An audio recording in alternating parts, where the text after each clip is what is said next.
Ezofagal refluks kasalligi haqida bizga ma'lumot bering. O'zi refluks nima degani deb ko'pchilik bemorlarimiz bizga savol berishadi.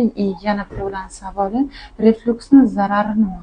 Keltirib chiqaradigan asoratlari nima deb so'rashadi. Mana hozir biz qisqacha tushuntirib beramiz. Bemorimiz ovqat iste'mol qilyapti. Bu to'g'ri bemorimiz normal odam. Ovqat yeyapti.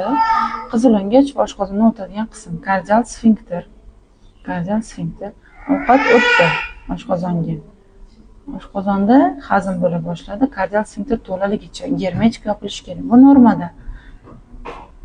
Endi gastroezofagal refluks kasalligida mana ko'rayotgan bo'lsangiz, boyagi kardial sfinkter oshqozondan qizilo'ngachdan oshqozonga o'tadigan qism to'liq yopilmayapti va kislotaga aralashgan ovqat massasi qizilo'ngachga zarar yetkazishni boshlaydi bu paytda.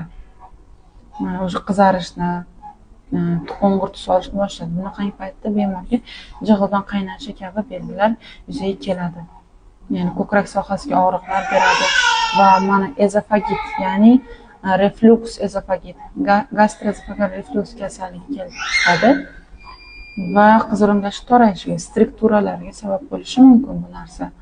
Va doimiy ravishda bunaqangi holat bo'lishi oshqozondagi keng qismi mana shu kislotalarning o'pka bo'shlig'iga tushishiga sabab bo'ladi va Barrett